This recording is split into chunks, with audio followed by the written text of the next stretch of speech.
Hello नमस्कार प्यारे बच्चों। आज की इस वीडियो में हम करने वाले हैं टाइप्स ऑफ सीएसएस के बारे में। तो सबसे पहले बात करते हैं कौन-कौन से टाइप की सीएसएस होती है। तो मैं आपको पहले कंक्लूजन बता देता हूँ कि हम 3 टाइप की सीएसएस यूज़ करते हैं। पहली हमारी सीएसएस होती है इनलाइन सीएसएस, सेकंड हमारी होती है इंटरनल सीएसएस और थर्ड हमारी होती है एक्सटर्नल सीएसएस। इनलाइन सीएसएस हम कहाँ पर यूज़ करते हैं बच्चों? ये सिंपल एट्रीब्यूट की तरह होती है, ठीक है? और हम कहाँ पर यूज़ करेंगे? Where we write this, we write inside the tag. जैसे कि एग्जांपल के तौर पर आपने पी टैग लिया और यहाँ पर हम स्टाइल एट्रीब्यूट का यूज़ करेंगे, ठीक है? स्टाइल एट्रीब्यूट का यूज़ करेंगे और यहाँ पर मैं कोई भी प्रॉपर्टी इक्वल टू लगा करके यहाँ पर मान लीजिए मैं कलर की प्रॉपर्टी लगा देता हूँ और रेड कर देता हूँ, ठीक है? तो ये हमारी फिर मैं कोई भी पैराग्राफ लिख के इसको पी को क्लोज करूँगा तो उसका कलर जो है रेड हो जाएगा। इसको बोलते हैं इनलाइन सीएसएस। कहाँ यूज होता है? For small changes for a particular element. अब ये वाली सीएसएस जो है केवल इसी एलिमेंट में चेंज करेगी जहां पर हम लगा रहे हैं, ठीक है? तो हम यहाँ पर एज ए एट्रीब्यूट यूज करते हैं, स्टाइल एट्रीब्यूट का यूज करके हम इनलाइन सीएसएस को लगाते हैं। सेकंड होती है हमारी इंटरनल सीएसएस। इंटरनल सीएसएस क्या होती है बच्चों? कि जो आपकी हेड पार्ट के अंदर लगती है और with the help of style tag, ठीक है? जो आपको पता है कि एचटीएमएल का जो पेज है दो हिस्सों में हम बांटते हैं। पहला आपका हेड पार्ट होता है, दूसरा आपका बॉडी पार्ट होता है, ठीक है? Head part and body part. तो हेड पार्ट में क्या होता है? हेड पार्ट के अंदर आप स्टाइल एट्रीब्यूट का यूज करते हैं और वहां पर आप सीएसएस को लगाते हैं। ये किसके ऊपर अप्लाई होती है? ये सिंगल वेब पेज पर, आप पूरे के पूरे वेब पेज पर जो भी आप स्टाइल शीट में लगाओगे वो जितने भी टैग है पूरे आपकी वेब पेज पर सब पे अप्लाई होंगे, ठीक है? जैसे एग्जांपल के तौर पर आपने अगर स्टाइल टैग लगाने के बाद में पी के ऊपर कोई प्रॉपर्टी लगाई, मान लीजिए कलर वाली प्रॉपर्टी ही लगाई और आपने रेड कर दिया, ठीक है? तो अब जितने भी पी आपने पैराग्राफ ऐड किए होंगे उस सिंगल पेज पर, वो सारे के सारे पैराग्राफ का जो टेक्स्ट कलर है वो रेड हो जाएगा, ठीक है? फिर बात करते हैं एक्सटर्नल सीएसएस की। एक्सटर्नल सीएसएस के लिए हम सेपरेट डॉट सीएसएस फाइल बनाते हैं, ठीक है? और ये क्या काम करती है? ये एंटायर वेबसाइट या फिर मल्टीपल पेजेस पे हम अप्लाई कर सकते हैं। उसमें क्या होता है बच्चों कि हम दो सेपरेट फाइल बनाएंगे, एक डॉट सीएसएस करके जिसमें केवल सीएसएस की प्रॉपर्टी लिखेंगे और एक हमारी डॉट एचटीएमएल करके, ठीक है? और अब हम सारी प्रॉपर्टी यहाँ पर लिखेंगे, फिर हम इनको मल्टीपल पेज में यहाँ पर लिंक करवा देंगे। एक ही प्रॉपर्टी को मान लीजिए ये आपका पेज 2 है, ये पेज 2 है, ये पेज 1 था आपका, ठीक है? और इनको हम लिंक करवा देंगे, मतलब कि इस वाले पेज पर हेडिंग वाले पार्ट पर एक लिंक टैग की हेल्प से मैं सारी सीएसएस को लिंक करवा दूंगा। तो ये सेम प्रॉपर्टी दोनों पेजों पर अप्लाई हो जाएगी। आप कितने भी पेजेस पर वो सेम प्रॉपर्टी अप्लाई कर सकते हैं, ठीक है? आज के टाइम में सबसे ज्यादा यूज होती है इंटरनल सीएसएस। मोस्ट यूज आपसे पूछा जा सकता है कि most usable type of CSS is external CSS, sorry. और इनलाइन सीएसएस जो है लीस्ट यूज होती है, सबसे कम यूज होती है, ठीक है? इंटरनल सीएसएस का यूज हम बेसिकली जो हेड पेज होता है हमारा, होम पेज होता है, ठीक है? उसके लिए करते हैं क्योंकि होम पेज का जो लुक है वो बिल्कुल ही डिफरेंट होता है और बाकी सारे पेजेस को हम एक्सटर्नल स्टाइल शीट से कर देते हैं। तो इस तरीके से 3 तरीके की स्टाइल शीट होती है, वन बाय वन पढ़ते हैं। सबसे पहले बात करते हैं इनलाइन सीएसएस की। सबसे पहले inline CSS return in the HTML tag using the style attribute, ठीक है? Use for small and quick styling. जैसे कि मैंने पैराग्राफ स्टाइल एट्रीब्यूट लगाया पैराग्राफ का और इक्वल टू का साइन देके पहली प्रॉपर्टी लिखी कलर, उसका ब्लू कलर दे दिया, फॉन्ट साइज इक्वल टू मैंने 20 पिक्सल दे दिया और फिर मैंने कंटेंट लिखा और फिर पैराग्राफ को बंद कर दिया, ठीक है? सेकेंड टाइप की आपकी सीएसएस होती है internal CSS. CSS return inside the style tag of head section of the HTML page. देखिए हमने पेज स्टार्ट किया, ये पूरा पेज है, ये इसका हेड पार्ट है, ठीक है? और हेड पार्ट में आपने स्टाइल टैग का यूज करना है। यहाँ पर स्टाइल टैग यहाँ स्टार्ट कर रहा है, यहाँ पर हम एंड कर रहे हैं। फिर उसके बाद में हमने सीएसएस लगाई पैराग्राफ पर, ठीक है? पी टैग स्टार्ट किया, ब्लॉक स्टार्ट किए और यहाँ पर पहली प्रॉपर्टी कलर लगाई, कलर उसका ग्रीन कर दिया, फॉन्ट साइज 18 पिक्सल कर दिया, ठीक है? और हमने फिर बॉडी पार्ट में एक पैराग्राफ ऐड किया, तो अब इसकी आउटपुट में क्या हो जाएगा? इसका कलर जो है ग्रीन हो जाएगा और इसका फॉन्ट साइज जो है 18 पिक्सल्स के अराउंड हो जाएगा, ठीक है? तो ये हमारी इंटरनल सीएसएस है। जो एक पेज पर अब जितने भी हम पैराग्राफ लगाएंगे इस पेज पर, चाहे 1 लगाएं, चाहे हम 10 लगाएं, चाहे हम 15 लगाएं, उन सारे पैराग्राफ को ये ग्रीन कलर में कर देगा और उसका फॉन्ट साइज 18 हो जाएगा। फिर बात करते हैं एक्सटर्नल सीएसएस की। ठीक है, external CSS written in separate dot CSS file, मतलब नोटपैड में जैसे हम डॉट एचटीएमएल बनाते हैं तो एचटीएमएल की एक अलग फाइल बनती है और आपकी सीएसएस की एक अलग फाइल बनती है।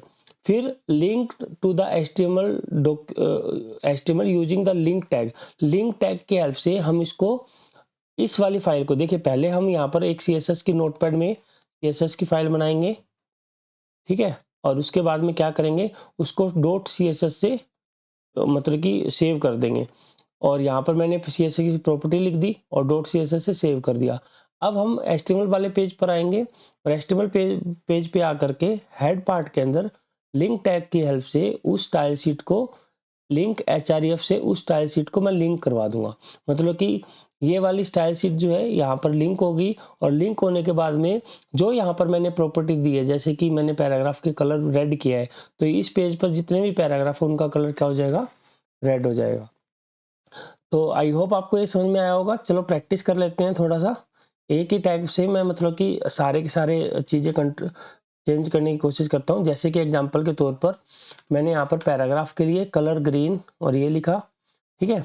फिर मैं हेडिंग के लिए लेता हूँ, हेडिंग के लिए मैं स्टाइल शीट यूज कर देता हूँ, इंटरनल इनलाइन सीएसएस यूज करता हूँ स्टाइल एट्रीब्यूट की हेल्प से, स्टाइल इक्वल टू, और यहाँ पर मैंने कलर प्रॉपर्टी ले ली और कलर की प्रॉपर्टी में रेड दे देता हूँ, ठीक है। तो ये देखिए यहाँ पर अभी मैंने हेड पार्ट में स्टाइल टैग लिया तो ये हमारी इंटरनल सीएसएस है और ये जो है हमारी इनलाइन सीएसएस है, ठीक है। इसके अलावा मैं एक इमेज और ऐड कर लेता हूँ, img src, उस पे जो मेरे पेज पर एक इमेज पड़ी है वो मैं उठा लेता हूँ, जैसे एग्जांपल के तौर पर या फिर हम टेबल ऐड करके उसके ऊपर बॉर्डर की प्रॉपर्टी लगाएंगे, इमेज को रहने देते हैं,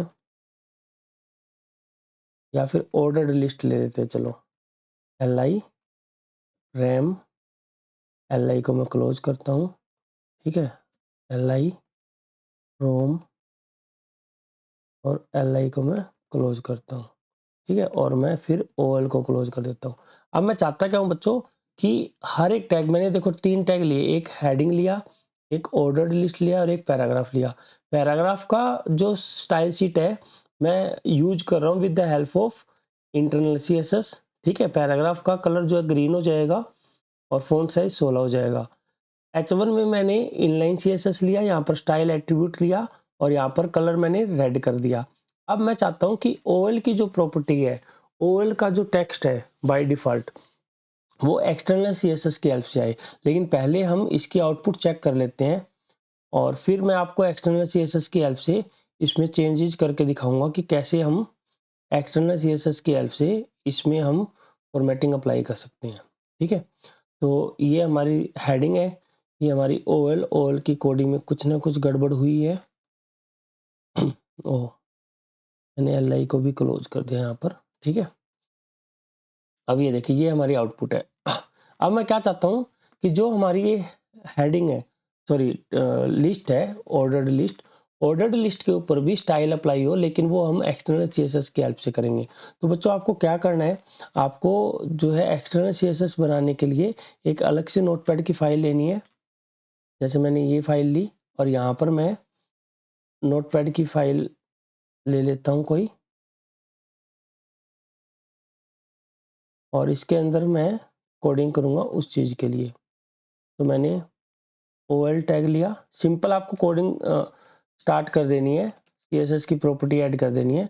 मान लीजिए मैं कलर चाहता हूँ कि कलर जो है ब्लू हो जाए, ठीक है, और अगली प्रॉपर्टी फॉन्ट साइज की ही ले लेते हैं। फॉन्ट साइज जो है वहाँ पर 10 पिक्सल्स रह जाए, या फिर हम सबसे बड़ा फॉन्ट साइज कर देते हैं 25 पिक्सल्स, ठीक है। तो अब मुझे क्या करना है बच्चों, आपको एक्सटर्नल CSS को फाइल पे जाना है, फाइल पे जाने के बाद में इसको सेव करते वक्त जब हम सेव एज करेंगे तो .css की हेल्प से इसको सेव करना है। ठीक है, मैं इसका नाम दे देता हूँ abc.css। ठीक है, और इसको मैं सेव करता हूँ तो हमारी ये abc.css के नाम से सेव होगी। अब मैं इस पेज पर उस स्टाइल शीट को लिंक करवाता हूँ, और लिंक करवाने के लिए बच्चों आपको हेड पार्ट में जाना पड़ेगा और यहाँ पर लिंक टैग का यूज करना पड़ेगा, लिंक href। ठीक है, हाइफर रेफरेंस, उसका नाम क्या है abc.css। क्योंकि दोनों सेम ही फोल्डर में है तो हम केवल नाम लिख करके काम चला सकते हैं। ठीक है, और उसके बाद में आपको क्या करना बच्चों, टाइप में यहाँ पर मैं लिख देता हूँ टेक्स्ट स्लैश CSS, और उसके बाद में रिलेशन एक एट्रीब्यूट होता है और रिलेशन में आपको लिख देना है स्टाइल शीट। ठीक है, और इसको सेव कर देना है। सेव करने के बाद में हम आउटपुट देख लेते हैं कि क्या हमारा जो इसका कलर ब्लू होता है या फिर नहीं होता, और टेक्स्ट का साइज जो बड़ा होता है नहीं, तो यस वो प्रॉपर्टी हमारी अप्लाई हो गई है। तो आई होप आपको समझ में आ गया होगा। एक बार फिर से देख लो, हमने OL के ऊपर जो है OL टैग के ऊपर एक्सटर्नल CSS की हेल्प से जो है एक्सटर्नल CSS, देखिए मैंने OL पे लिखा था कलर ब्लू और उसका फॉन्ट साइज 25, तो एक्सटर्नल CSS की हेल्प से हमने किया। उसके बाद में जो आपका H1 है, H1 में मैंने इनलाइन CSS की हेल्प से किया स्टाइल अप्लाई, और जो पैराग्राफ है पैराग्राफ में हमने इंटरनल CSS की हेल्प से स्टाइल अप्लाई किया। आई होप आपको समझ में आया होगा। अगर आपको सारी चीजें समझ में आ रही है तो आप वीडियो को लाइक कर दे, चैनल को सब्सक्राइब कर दे। थैंक यू वेरी मच, मिलते हैं अगली वीडियो में, तब तक के लिए गुड बाय।